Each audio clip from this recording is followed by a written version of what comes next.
My name is Niranjan and welcome on my YouTube channel. आज हम लोग ITF करने वाले हैं। जितने भी ट्रिग्नोमेट्रिकल फंक्शन है वो सारे क्या है, पीरियोडिक है। और ये पीरियोडिक होने की वजह से इन्वर्टेबल तो है नहीं। तो अगर हमें ट्रिग्नोमेट्रिक फंक्शन को इन्वर्टेबल बनाना है तो उसे डोमेन को कट करना पड़ेगा। आपको ITF जो पढ़ना है, इनवर्स ट्रिग्नोमेट्रिक, अगर आपको सीखने के लिए बहुत जरूरी है कि आपको 11th का सारा फॉर्मूले, सारे कॉन्सेप्ट अच्छे से आए, तो ही आप ITF इनवर्स ट्रिग्नोमेट्रिक फंक्शन को अच्छे से सीख पाओगे। ये टोटली लिंक है। इनफैक्ट बहुत ही मैटर करता है कि आपका 11th का स्ट्रॉन्ग हो। आपका अगर 11th का स्ट्रॉन्ग नहीं है तो प्लीज इससे पहले उसको स्ट्रॉन्ग करें, देन ITF पढ़े तो आप बेहतर से समझ पाएंगे। जैसे अगर मैं अभी साइन इनवर्स एक्स के ग्राफ के बारे में चर्चा करूंगा तो उससे पहले जरूरी है आपको साइन एक्स का ग्राफ अच्छे से आए, उस साथ ही साथ उसका डोमेन और रेंज क्लियर हो।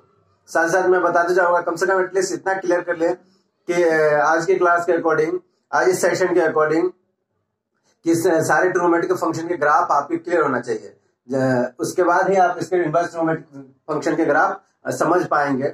आइए, जैसा कि आप जानते होंगे कि फंक्शन है साइन एक ऐसा फंक्शन है जिसका डोमेन R होता है और रियल नंबर रेंज -1 से +1 तक क्लोज इंटरवल में होता है। साइन एक फंक्शन है, यह एक ऐसा फंक्शन है, मेनी टू वन फंक्शन है और इनटू फंक्शन है। ये 11th का सेक्शन आपको समझना चाहिए, मेनी टू, या 12th में भी रिलेशन फंक्शन में इसकी चर्चा होगी। अब आइए समझते हैं साइन एक्स से हमने क्या किया। डोमेन चूंकि और रियल नंबर होता है, लेकिन हमने एक फिक्स उसका डोमेन कट किया। कहां से कहां तक? -x = -π/2 से लेकर के x = +π/2 तक ये डोमेन कट कर लिया। अब इसे इन्वर्टेबल कर सकते हैं। ये इन्वर्टेबल है, इसे इजीली हम इन्वर्टेबल बना सकते हैं। अब इसको इन्वर्टेबल बनाने के लिए पहले साइन एक्स के ग्राफ को समझ लीजिए। इसका जो है नीचे ये लाइन देख रहे हैं, वो ये y = -1 है, यानी कि ये इस पॉइंट का कोऑर्डिनेट जो होगा वो 0 to -1, और यहाँ है इस लाइन का कोऑर्डिनेट हो जाएगा 0 to 0, +1, और ये लाइन है y = ग्राफ -1 से +1 तक जा रही है। यही इसका यहाँ पे रेंज बनेगा और डोमेन बनेगा। इसी को हम क्या करना है, देखिए इसको समझने की कोशिश करते हैं, इसको कैसे हम इन्वर्टेबल बनाएंगे। साइन इनवर्स के ग्राफ के बारे में समझिए। एक बार जान लीजिए कि आप जानते हैं कि पाई का वैल्यू 3.14 होता है। इस तरह से, और π/2 का वैल्यू जो है लगभग 1.57 के आसपास हो जाएगा। यानी कि यह क्या है, 1 से बड़ा है, और 1 से बड़ा है तो अगर हम इसको इन्वर्टेबल बनाएंगे, इसको हम y एक्सिस पे ले जाएंगे।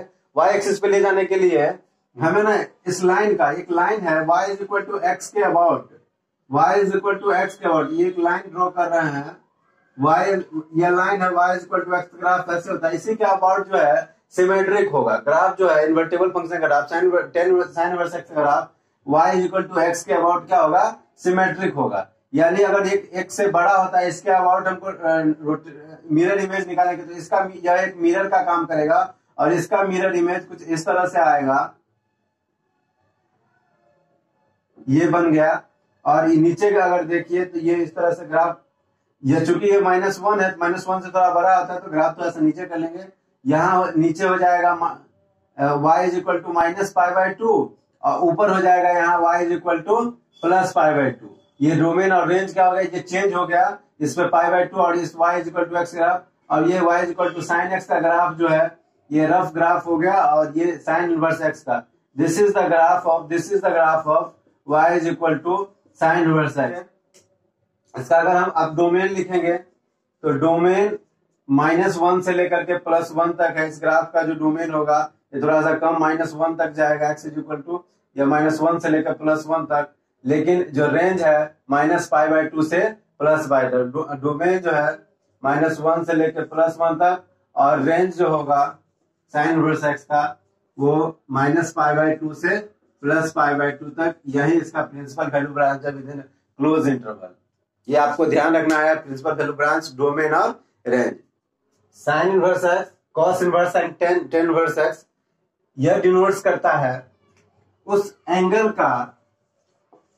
एंगल को या फिर उस रियल नंबर को जिसका क्या है, sine inverse x, cos inverse, जिसका साइन एक्स है या फिर cos x है या फिर जिसका tan x है। समझने की कोशिश करिए। सपोज करिए कि अगर sin π/3 60 डिग्री का वैल्यू अगर जानते हैं आप लोग √3/2 होता है, तो यहां से अगर साइन इनवर्स x को डिफाइन करने की कोशिश करेंगे तो हम कह सकते हैं कि साइन इनवर्स जो है √3/2 का वैल्यू जो है π/3 हो जाएगा। यानी इस बात को समझ लीजिए, जो साइन इनवर्स x है ये एक ऐसे एंगल को डिनोट करता है, ऐसे नंबर को डिनोट करता है, ऐसे एंगल को डिनोट करता है या रियल नंबर को डिनोट करता है जिसका वैल्यू, जिसका साइन का वैल्यू क्या है, वो एक गिवन एंगल है। आई बात से यहां आप देख लो, वेन डायग्राम से समझते हैं फंक्शन को साइन एक्स का ही फंक्शन है, कोई साइन एक्स है तो आप जानते हैं कि साइन π/6 60 डिग्री का वैल्यू जो है हाफ होता है, वहीं π/3 का वैल्यू √3/2 60 डिग्री का होता है।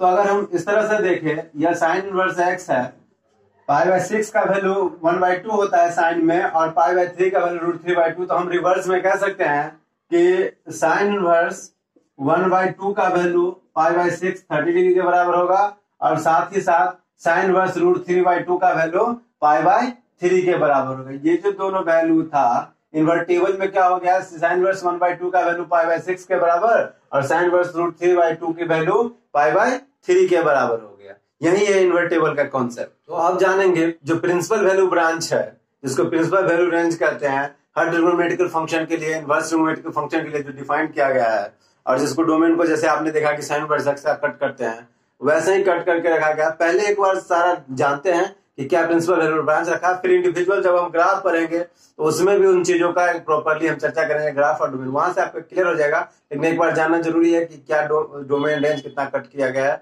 कि कितना कट किया जाएगा वो जानना चाहिए। जैसे आपने देखा अभी साइन इनवर्स एक्स का जो हमने क्या किया, डोमेन रखा -1 से लेकर के +1 तक और हमारा रेंज आया -π/2 से लेकर के +π/2। आपने देखा कि जो साइन इनवर्स का रेंज होता था, ये साइन फंक्शन का जो रेंज होता था वो इसके लिए इनवर्स ट्रिग्नोमेट्रिकल फंक्शन लिए डोमेन का काम कर गया।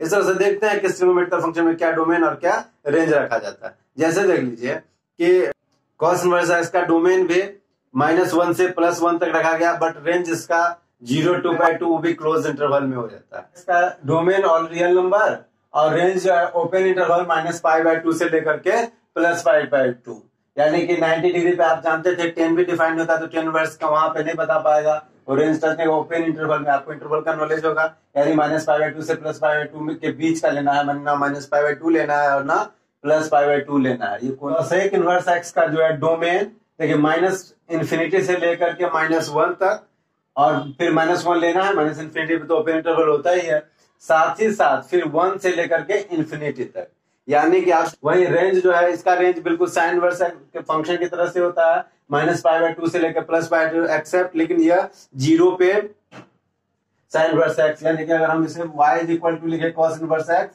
तो ये क्या मतलब ये ना इसका x की जगह पे अगर हम जो है जो भी इनपुट डाले, लेकिन हमें क्या नहीं मिलेगा, आउटपुट में कभी 0 नहीं मिलेगा। 0 के पास तो वैसे भी ग्राफ आता भी नहीं है, तो 0 आउटपुट में नहीं मिला है, 0 डिफाइंड नहीं है। क्लियर? सेक इनवर्स एक्स का जो है फंक्शन है, इसका डोमेन जैसा कि आपने देखा कि कोसेक का डोमेन और सेक का डोमेन दोनों सेम ही होता है। सेक का डोमेन और कोसेक का डोमेन दोनों एक ही जैसा है, लेकिन सेक इनवर्स एक्स का और कोसेक इनवर्स एक्स का साथ ही साथ आप देखिए रेंज के मामले में कोसेक चला जाता था साइन के साथ, सेक इनवर्स चला जाता था साइन के साथ, और सेक इनवर्स जो है कॉस के साथ जाएगा। सेक इनवर्स क्योंकि कॉस एक्सेप्ट क्या है, तो बिल्कुल कॉस इनवर्स का ही रेंज है 0 से π/2 क्लोज इंटरवल में। साथ ही साथ बस जो है यह रेंज जो है -π/2 नहीं दे आएगा कभी भी। कॉट इनवर्स एक्स का डोमेन और रेंज, तो कॉट एक्स का इनवर्स एक्स का डोमेन और रियल नंबर होता है, यही ना टेन इनवर्स एक्स का भी डोमेन होता था। डोमेन के मामले में दोनों सेम है।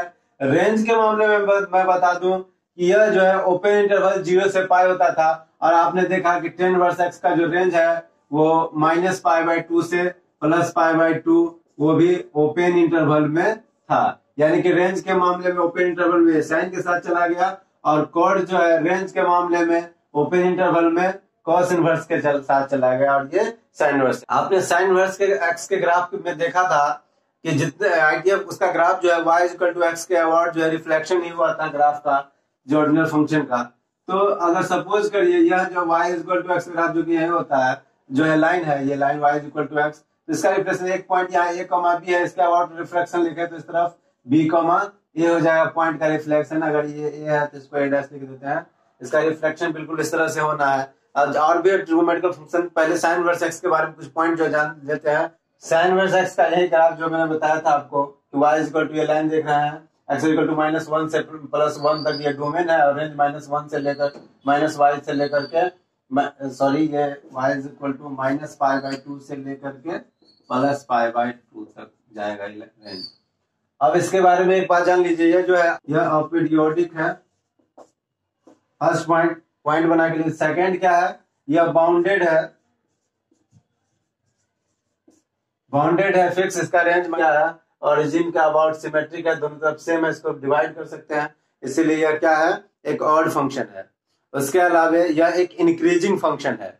इंक्रीजिंग साइन वर्स एक्स एक इंक्रीजिंग फंक्शन है। कैसे इंक्रीजिंग फंक्शन है, तो अगर आप एक्स एक्सिस पे इंक्रीजिंग फंक्शन को चेक करने के मैं शॉर्ट में लिख देता हूं, ऐसे एरो लगा के आएंगे, यह क्या हो जाएगा, इंक्रीजिंग होगा। ये इंक्रीजिंग इस तरह से कि इंक्रीजिंग को चेक करने के लिए आप एक्स एक्सिस पर लेफ्ट से राइट बढ़ेंगे, एक्स एक्सिस पे लेफ्ट टू राइट अगर जाएंगे तो वाई एक्सिस क्या होगा, इंक्रीज करेगा, तो हम कहेंगे कि फंक्शन इंक्रीजिंग है। देखिए तो एक्स एक्सिस पे जैसे हम लेफ्ट से राइट बढ़ रहे हैं, ग्राफ क्या है, वाई एक्सिस की तरफ बढ़ ही रहा है। एक्स एक्सिस पे लेफ्ट से राइट जाने पे वाई एक्सिस बढ़ रहा है, इसलिए फंक्शन क्या है, साइन वर्स एक्स एक इंक्रीजिंग फंक्शन है। क्लियर। मैक्सिमम वैल्यू जो है π/2 है x इक्वल टू 1 पर, और मिनिमम वैल्यू -π/2 है, वो भी x इक्वल टू -1 पर। x का जो वर्टिकल टेंजेंट है, ये जो देख रहे हैं एक लाइन जो वर्टिकली एक टेंजेंट अगर ड्रॉ करें इस ग्राफ पे, तो वर्टिकल टेंजेंट एक ग्राफ यहाँ पे ड्रॉ किया जाता है। वर्टिकल टेंजेंट का अगर शॉर्ट में लिखे तो vt, इस ग्राफ का लाइन है ये x इक्वल टू -1 इस पॉइंट पे, और वर्टिकल टेंजेंट एक दूसरा यहाँ ड्रॉ किया जा सकता है x इक्वल टू +1। इसके बाद दो वर्टिकल टेंजेंट हुआ। Thanks for watching.